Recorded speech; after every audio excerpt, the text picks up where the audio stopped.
saya di Kumail Ahmed sebagai guru kalian akan memutar video. Video apa itu? Nanti ya selanjutnya. Silakan disimak dengan baik.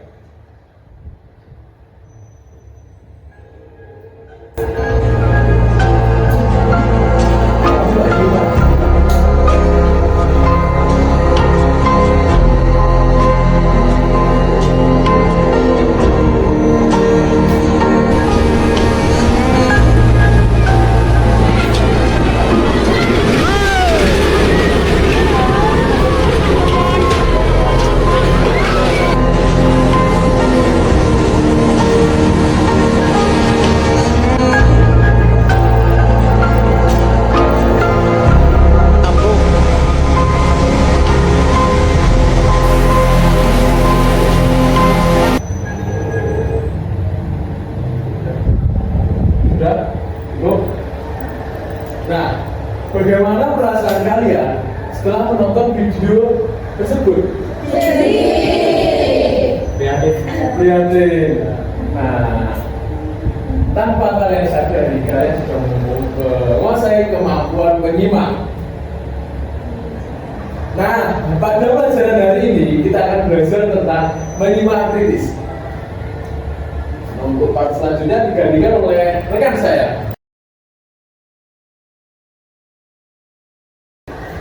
Baik anak-anak, pagi ini kita akan mulai materi kita dengan menyimak kritis. Nah, menyimak kritis itu adalah mendengarkan dengan penuh perhatian, kemudian menilai, membandingkan, dan mengecek kebenaran isi informasi tersebut. Berarti menyimak kritis itu bukan hanya tentang mendengarkan, tetapi juga tentang menganalisis kebenaran dari informasi. Nah, siapa tadi yang masih ingat tentang pengertian menyimak kritis? Siapa namanya? Indah? Ya, oke Indah, silakan. Apa tadi pengertian dari menyimak kritis? Menyimak kritis adalah kegiatan mendengarkan suatu informasi untuk menilai, membandingkan, dan mengecek apakah informasi tersebut sudah benar atau belum. Benar sekali, tepuk tangan buat Indah. Nah, menyimak kritis bukan hanya tentang itu saja, tapi ada tujuannya. Tujuan menyimak kritis yang pertama, memahami informasi secara tepat. Berarti selain mendengarkan juga ada pemahaman di dalamnya. Yang kedua, menilai kebenaran dan kejelasan pesan. Bukan hanya tentang menyimak, tapi kalian juga mencari kebenaran dari pesan tersebut. Yang ketiga, membedakan fakta dan opini. Nah, ketika kalian menyimak, jangan asal langsung menyimak, tetapi kalian juga harus membedakan antara opini dan faktanya. Yang keempat, mengambil kesimpulan yang logis. Jadi, setelah menyimak, kalian harus menyimpulkan dengan sesuatu yang logis. Yang kelima, menghindari salah paham atau hoax. Nah, ini gunanya adalah supaya kita tidak bisa terjebak oleh berita bohong. Nah, apa tadi tujuan menyimak? Siapa yang? Kamu. Siapa namanya? Cika. Oke, Cika. Apa tujuan menyimak? Tujuan menyimak adalah untuk memahami informasi, untuk menilai kebenaran, membedakan fakta opini, menyimpulkan, dan menghindari hoax. Benar sekali, tepuk tangan untuk Cika. Nah, selain tujuan menyimak kritis juga ada ciri-cirinya. Yang pertama, mendengarkan dengan fokus. Nah, ketika kalian menyimak, kalian harus mendengarkan dengan fokus. Tidak ada gangguan di dalam menyimak. Yang kedua, bertanya bila ada bagian yang kurang jelas. Jadi, ketika kalian menyimak, ada bagian yang kurang jelas, kalian boleh bertanya. Yang ketiga, menghubungkan informasi pengetahuan dengan sebelumnya. Nah, ketika kalian menyimak, itu pasti ada pengetahuan yang sebelumnya kalian sudah ketahui. Nanti itu kalian bisa sambungkan dengan pengetahuan sebelumnya. Yang keempat, mencatat poin penting. Nah, ini perlu banget. Ketika kalian menyimak, kalian bisa mencatat poin-poin penting. Tujuannya adalah supaya nanti kalian mudah mengingat dan untuk menganalisis selanjutnya. Yang kelima, menilai apakah informasi masuk akal atau tidak. Ketika kalian menyimak, pasti di situ ada pertanyaan, ini masuk akal atau tidak. Jika masuk akal, kalian bisa mencatatnya. Jika tidak, kalian bisa melewatkannya. Nah, apa tadi ciri-ciri menyimak kritis siapa? Saya Bu. Kamu. Siapa namanya? Atika. Oke, Atika, apa itu ciri-ciri menyimak kritis? Yang pertama itu mendengarkan dengan fokus, yang kedua bertanya bila ada bagian yang kurang jelas, yang ketiga mengumpulkan informasi dengan pengetahuan sebelumnya, yang keempat mencatat poin penting, dan yang terakhir menilai apakah informasi itu masuk akal atau tidak. Benar sekali, itu tepuk tangan buat Atika. Selanjutnya kita telah langkah menyimak kritis. Menyimak kritis itu ada langkah-langkahnya. Yang pertama, pra menyimak atau sebelum menyimak. Sebelum menyimak, kalian harus melakukan yang pertama, mempersiapkan diri dan memahami topik pembicaraan. Nah, maksudnya di sini, kalian sebelum menyimak itu harus sudah siap, tidak ada gangguan di dalamnya. Nah, kemudian kalian bisa dengan mudah memahami pembahasannya ketika kalian sudah mempersiapkan diri. Nah, yang kedua, yaitu saat menyimak. Nah, pas waktu kalian menyimak, pertama kalian harus fokus pada pembahasan utamanya. Yang kedua, kalian bisa mencatat poin-poin yang perlu dicatat. Yang ketiga, yaitu menilai isi. Nah, menilai isi ini kalian bisa beralih ke mencatat, yaitu menilai isi dengan cara mencatatnya. Dan yang ketiga yaitu pasca menyimak atau setelah menyimak. Yang kalian lakukan setelah menyimak yaitu menyimpulkan dan mengecek ulang fakta. Pertama, kalian menyimpulkan apakah pembahasan yang kalian dengar itu sudah benar atau tidak. Nah, kemudian dengan cara kalian mengecek ulang fakta-faktanya dan kemudian memberi tanggapan. Nah, kalian nanti memberi tanggapan apakah fakta-fakta ini benar atau tidak. Nanti juga kalian bisa mempertanyakan dengan tanggapan-tanggapan tadi. Oke, siapa yang masih ingat tentang langkah-langkah menyimak kritis? Saya. Oke, kamu siapa namanya? Fani dulu. Oke, Fani, apa itu langkah-langkah menyimak kritis? Langkah-langkah menyimak kritis adalah mempersiapkan diri, memahami topik, fokus, mencatat, menilai isi, menyimpulkan, mengecek ulang fakta, serta memberi tanggapan. Benar sekali, tepuk tangan buat Fani. Nah, karena kalian sudah tahu dari langkah-langkah, ciri-cirinya dan tujuan menyimak kritis, nah Ibu ingin kalian membuat kelompok. Ibu akan buat kalian kelompok. Ini kelompok pertama, kedua, dan yang di belakang di kelompok 3 ya.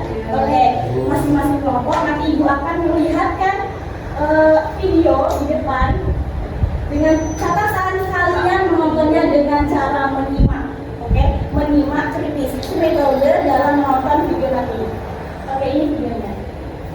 Ini surat rencana ada beberapa lokasi, ada beberapa sebaran lokasi di mana bencana. Kita lihat bersama yang pertama kita lihat di Aceh. Di Aceh ada 9 kabupaten dan juga merupakan kemudian terdapat sisa di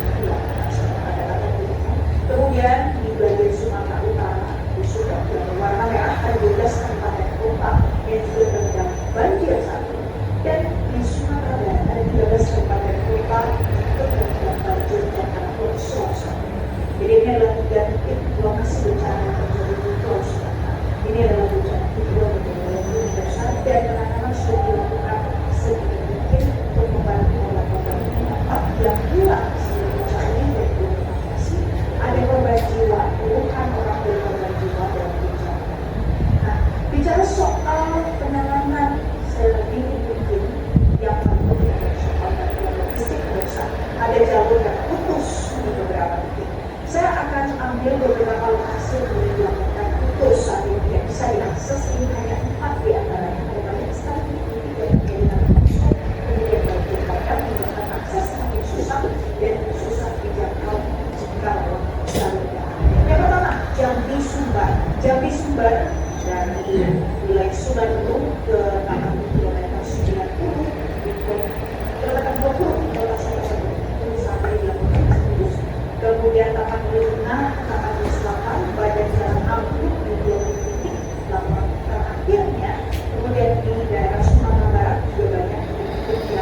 yang mungkin punya kerabat, teman, keluarga yang memang membutuhkan layanan bantuan dan pemerintah bisa menghubungi WhatsApp Peduli Aceh di nomor yang tertera di layar kaca, bisa difoto dan nanti bisa disebarkan ke keluarga atau teman.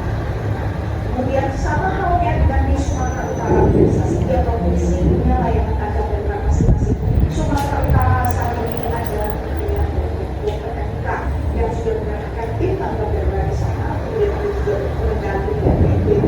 Secara keseluruhan memang bencana ini berusaha untuk diantisipasi secara nasional penanganannya, dan BNPB ini sudah menyiapkan posko nasional di wilayah Sumatera Utara, dan ini adalah menjadi pusat untuk semua bantuan logistik yang datang ke sana. Call centernya ada di 081161121733. Ini bisa dilakukan kalau memang membutuhkan bantuan terkait dengan proses evakuasi, bantuan logistik, karena di sana sudah disiapkan beberapa titik untuk memberikan pemeriksaan. Di Sumatera Barat saya ajak Anda lihat, di Sumatera Barat juga ada satu call center disiapkan oleh pemerintah Kota Padang. Call center di 112 Padang Call Center yang bisa akses jika memang membutuhkan bantuan. Sumatera Barat dilaporkan juga masih terjadi bencana di sana, tapi tidak semangat di wilayah Sumatera Utara, khususnya dengan perhubungan Sumatera Utara. Sudah ada koordinasi antar pemerintah antara provinsi sampai dengan kabupaten kota untuk melakukan bantuan logistik besar. Di Pemkot Padang terdapat oleh dapur umum dan juga otoritas dari Badan Penanggulangan Bencana juga berusaha untuk melakukan bantuan logistik di beberapa wilayah yang terdampak banjir pada banjir tanah longsor, karena posisinya dekat dengan beberapa wilayah yang terdampak bencana. Kemudian pemirsa hari ini juga sudah berangkat dari Jakarta ada bantuan yang diberikan ke Pulau Sumatera untuk beberapa titik baik di Sumatera Utara, Sumatera Barat maupun di Aceh.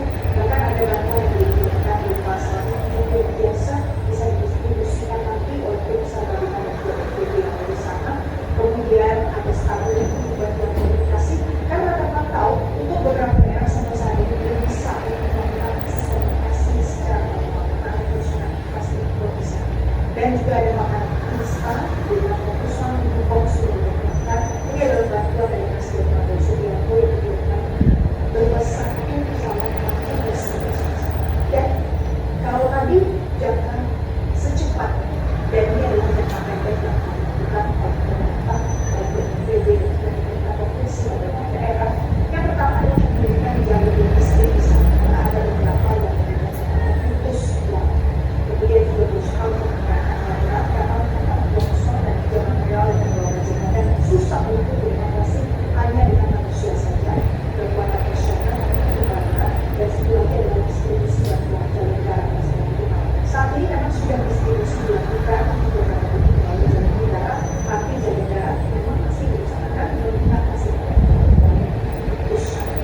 Kemudian kita cek hari ini pemirsa, kita akan melihat bagaimana ini sebenarnya darurat banjir bandang dan longsor. Bencana hidrometeorologi yang terjadi di beberapa titik di Pulau Sumatera.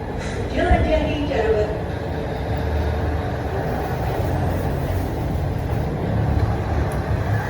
Oke anak-anak, kalian tadi sudah menyaksikan video tadi. Ketika kalian menyaksikan video tadi itu pasti kalian sudah ada banyak di benak kalian berpikir yang penuh kan. Nah setelah menonton video tadi, kalian ibu diberi waktu 20 menit untuk mendiskusikan tentang menganalisis dari video tadi. Oke, 20 menit dimulai dari sekarang.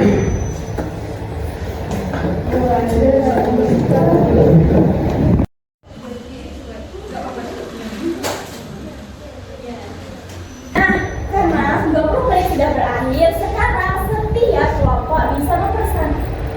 Nah, sekarang 20 menit sudah berakhir.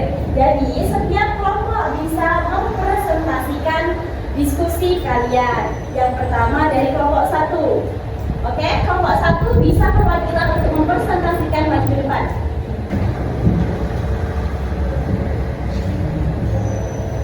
Nah, teman-teman, perkenalkan nama saya Mama Dede Mafira dari kelompok 1. Di sini saya perwakilan dari kelompok 1 untuk mempresentasikan hasil diskusi kami.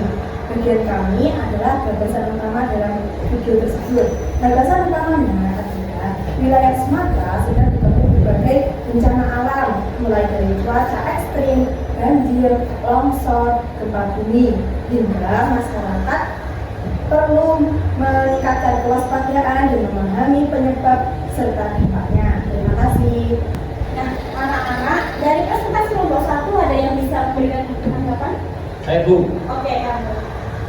Ya, saya dari kelompok 3 ingin memberi tanggapan. Bencana alam menimbulkan kerugian besar bagi manusia dan lingkungan. Oleh karena itu, masyarakat perlu meningkatkan kewaspadaan dan memahami langkah penyelamatan diri. Iya, benar sekali. Tepuk tangan untuk kelompok 1.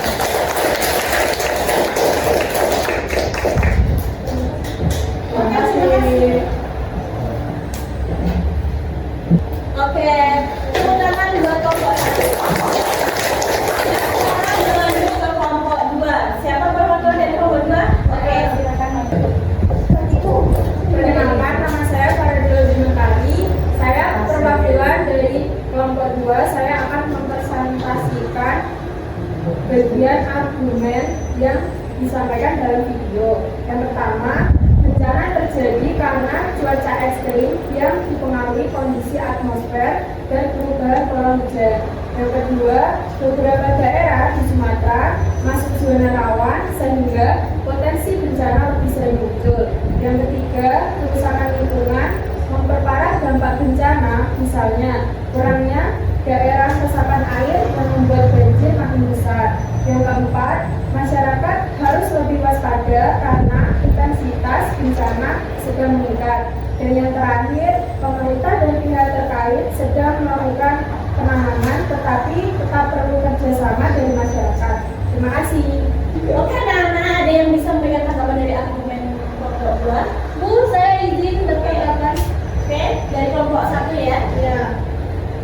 Jadi pemerintahan dan pihak terkait sedang melakukan penanganan, tetapi tetap perlu kerjasama dari masyarakat.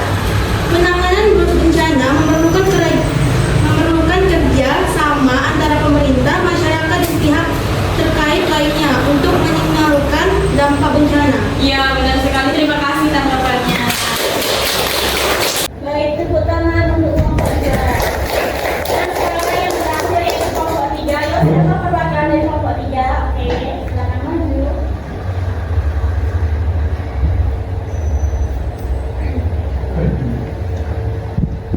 Perkenalkan, saya Hairul dari perwakilan kelompok 3 akan mempresentasikan hasil diskusi kajian fakta dan opini dalam video.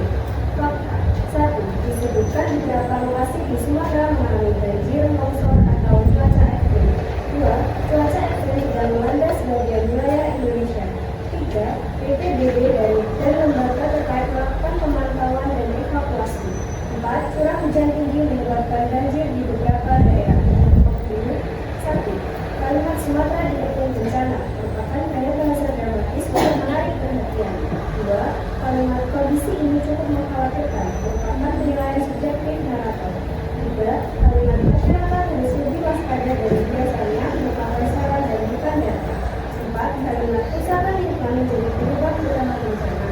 Hal tersebut bisa benar tapi tidak disertai bukti langsung. Terima kasih. Oke, ada yang bisa memberikan tanggapan dari opini dan fakta dari kelompok 3? Oke, ya.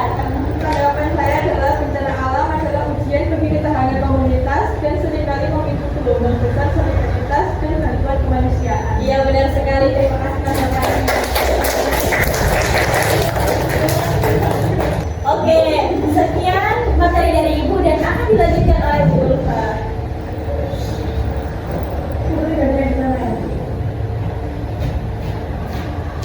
Baiklah anak-anak, dengan dari materi yang telah disampaikan oleh Bu Putri, dapat kita simpulkan bahwa menyimak kritis adalah kegiatan mendengarkan, membandingkan dengan penuh perhatian, lalu kita menganalisis. Menyimak kritis itu bukan hanya mendengarkan, tetapi kita semua harus menganalisis tentang video yang telah disampaikan. Menyimak kritis itu mempunyai tujuan. Yang pertama, memahami informasi secara cepat. Yang kedua, menilai kebenaran dan kejelasan dari video tersebut. Yang ketiga, membedakan fakta dan opini. Nah, menyimak kritis juga memiliki ciri-ciri. Yang pertama, mencatat poin-poin penting. Yang kedua, menyampaikan opini dan fakta. Baiklah, sebelum Ibu tutup materi pada hari ini, Ibu ingin memberikan kalian pertanyaan, di mana setiap pertanyaan itu memiliki nilai. Jadi, kelompok-kelompok yang dapat menjawab pertanyaan dari Ibu akan mendapatkan nilai. Baiklah, pertanyaan yang pertama. Apa masalah utama yang dibahas di dalam video tersebut? Oke, Mbak.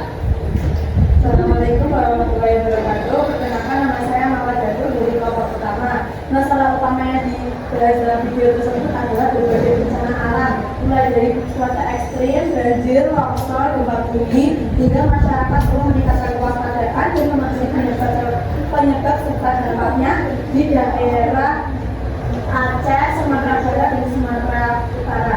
Oke, baik. Beri tepuk tangannya untuk kelompok 1. Satu nilai untuk kelompok 1. Pertanyaan yang kedua. Alasan apa yang digunakan dalam berita tersebut? Ayo. Nah, silakan Mas Akbar. Saya mewakili kelompok 3 izin menjawab. Alasannya cuaca ekstrim sedang melanda wilayah Sumatera. Terus cuaca hujan, curah hujan tinggi menyebabkan banjir dan longsor. Wilayah tertentu memang rawan bencana sehingga kejadian seperti ini lebih mudah muncul. Oke, benar. Pertanyaannya untuk kelompok 3. Satu nilai untuk kelompok 3. Pertanyaan selanjutnya. Dengar benar-benar ya, anak-anak. Apakah alasan tersebut mendukung data dari video tersebut? Ayo, Mbak Indah. Saya perwakilan dari kelompok 2 akan menjawab pertanyaan nomor 3. Ya. Dijelaskan bahwa curah hujan tinggi merujuk data BMKG kurang mendukung. Oke, benar. Tepuk tangannya untuk kelompok 2. Satu nilai untuk kelompok 2. Pertanyaan tersisa 2. Oke, perhatikan baik-baik. Bagian mana yang kamu anggap kurang tepat? Oke, pertanyaan yang keempat. Bagian mana yang menurut kamu kurang tepat atau keliru dari video tersebut? Saya Bu, Oke. saya Amanda dari kelompok 1. Bagian yang kurang tepat atau terlalu dilebih-lebihkan pada judul Dikepung Bencana terkesan dramatis dan menakutkan. Video lebih menonjolkan sisi negatif tanpa memberikan penjelasan ilmiah lengkap tentang penyebab bencana. Benar. Jadi tepuk tangannya untuk kelompok 1. Pertanyaan yang terakhir. Jika kamu menjadi seorang pembicara, apa yang akan kamu perbaiki? Nah, Oke. izin menjawab. Jika saya menjadi pembicara, saya akan yang pertama menampilkan data nyata seperti curah hujan, jumlah daerah terdampak atau peringatan resmi BMKG. Yang kedua, mengurangi dramatisasi dan fokus pada fakta agar penonton tidak panik. Yang ketiga, menjelaskan solusi seperti apa yang harus dilakukan masyarakat saat cuaca ekstrim. Oke, benar. Tepuk tangan untuk kelompok 3. Satu nilai untuk kelompok 3.